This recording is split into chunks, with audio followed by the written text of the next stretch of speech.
Top story this week, Bugle Royal Special. Stop everything you're doing, everybody on Earth. Stop everything that you are doing. We're having a baby. Britain is having a baby. Andy, it would have been so easy to not do a Bugle this week with our current geographical circumstances. And it just may be that this Bugle will sound a little worse than usual, as you know, I have to do it down a phone line. But there was nothing that could possibly stop us when the news came out that Kate Middleton has a tiny person in her stomach. It happened, Andy. You go away for 1 week, Andy, just 1 week, and a princess gets pregnant. Don't tell me that that is just coincidence. Yeah, there is absolutely no other news in the world this week. It's basically been like the week that the imminent birth of Jesus was leaked to the gospel hacks in 0 BC.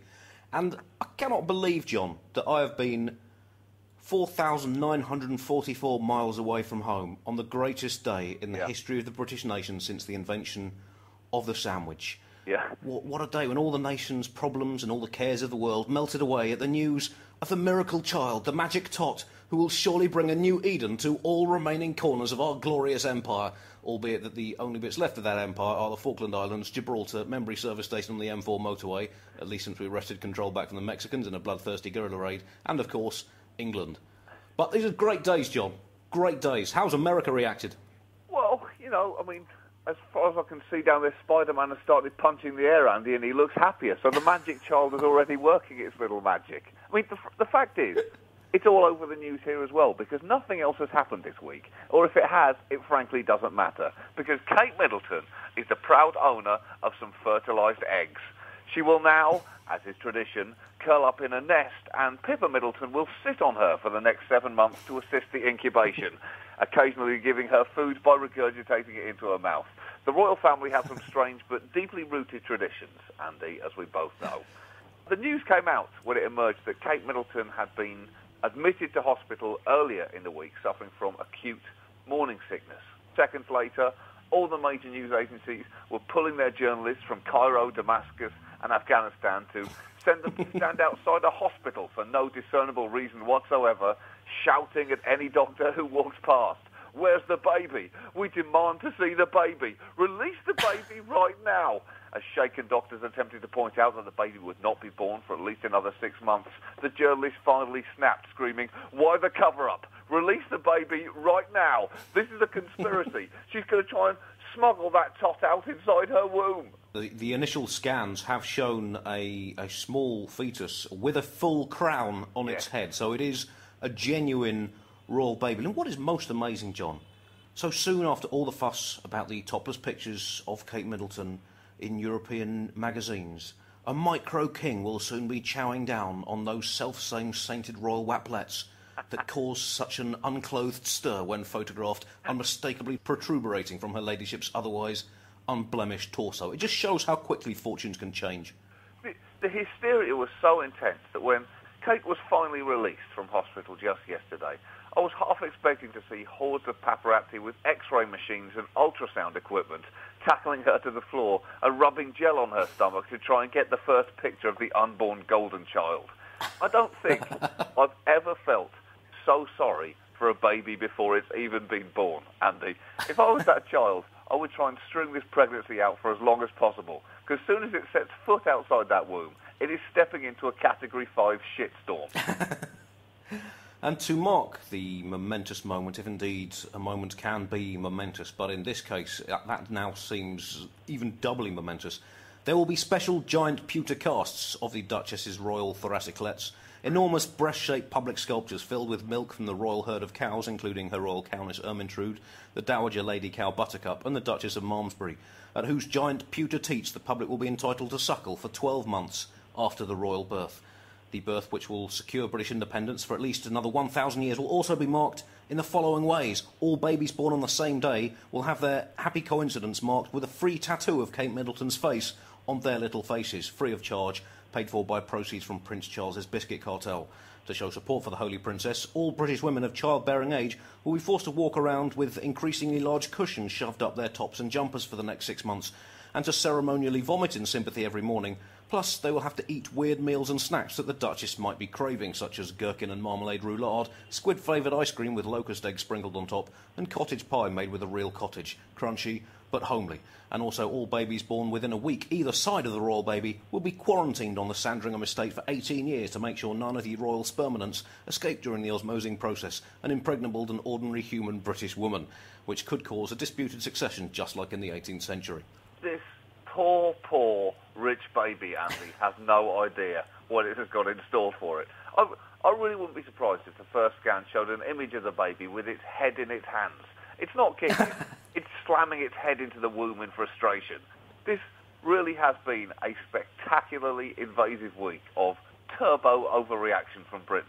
I don't know how the birth is really going to top this unless Kate Middleton literally gives birth on the balcony of Buckingham Palace and Prince William then immediately holds the baby up to the assembled crowd like Simba in The Lion King. Just when you thought that Britain had reached its maximum level of hysteria, something pushed it over the top. And that thing was a doctor remarking in an offhand way on TV that extreme morning sickness can sometimes be a sign of twins. Holy shit! Britain's going to have twins, Andy.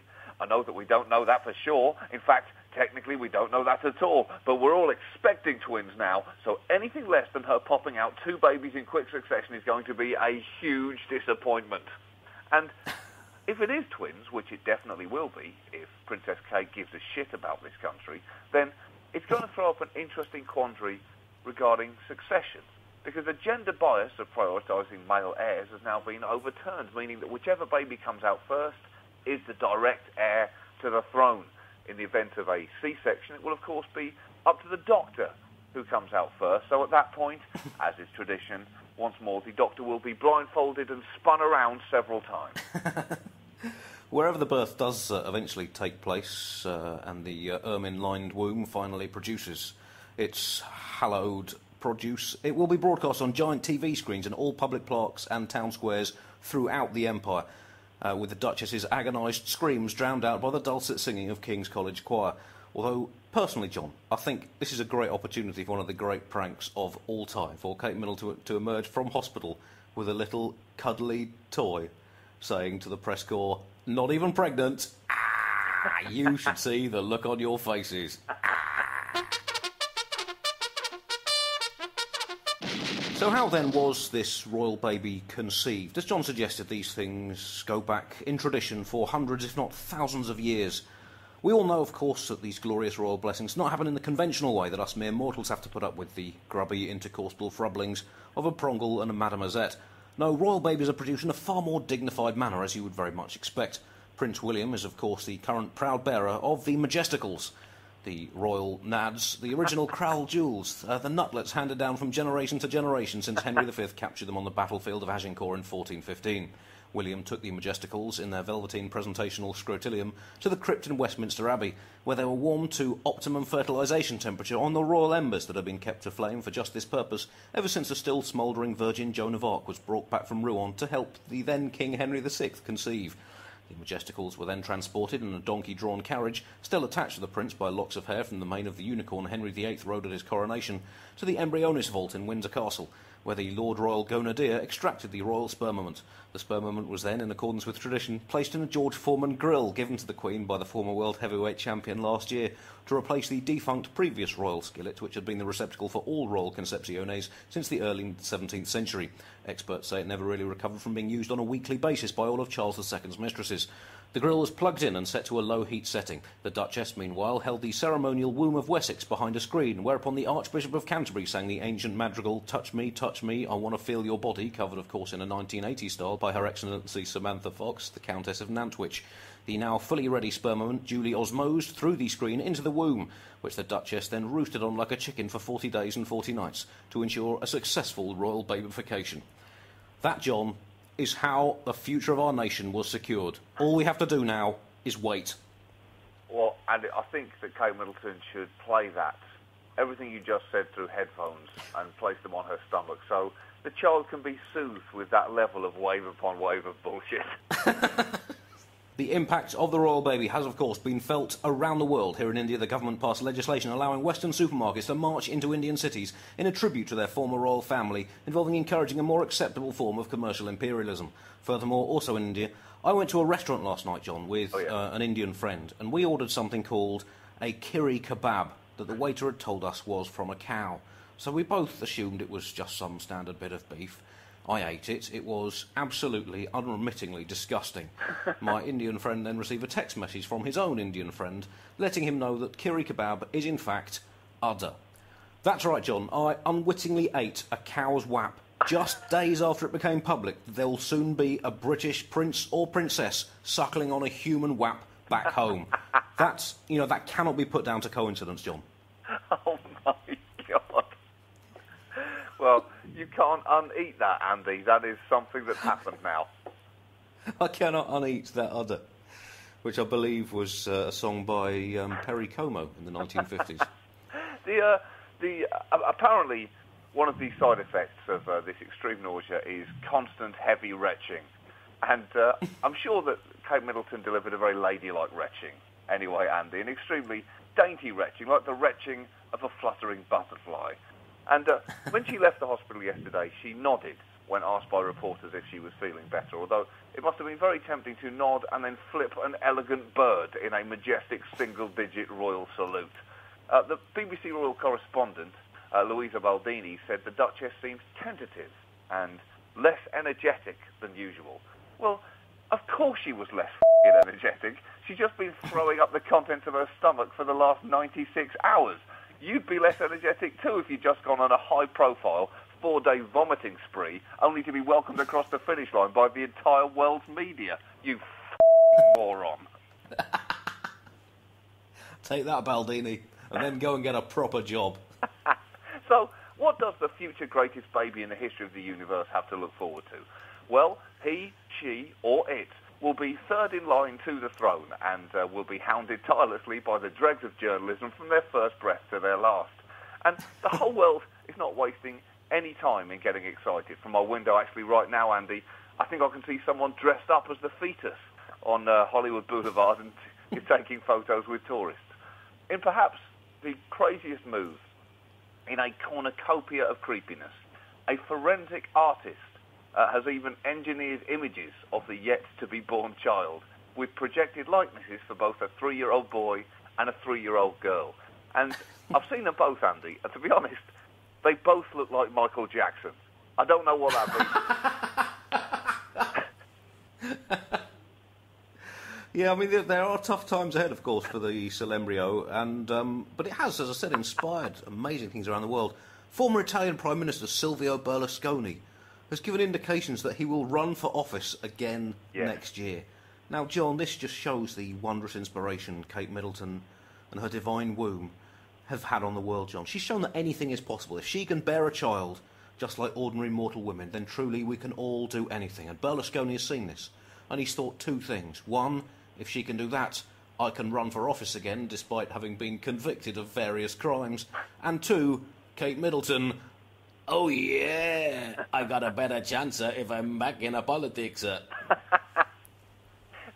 butterfly effect of this magic baby affecting the news spread even further, as this week a team of former NASA executives launched a private venture to send 2 people to the moon for $1.4 billion. And you can't say that definitely wasn't inspired by this baby, Andy. In fact, I think the baby should come straight out with a cheque for $1.4 billion and have its first words be, "Take me to the f***ing moon." This has been done to let the happy royal coupling have their special primogenital moment in the privacy of the moon, John. This is the only way they can get away from the press, by flying to the moon for the birth. I mean, it is suggested in various parenting books as well. A moon birth takes a lot of pressure off the body, makes it easier to shove the baby out.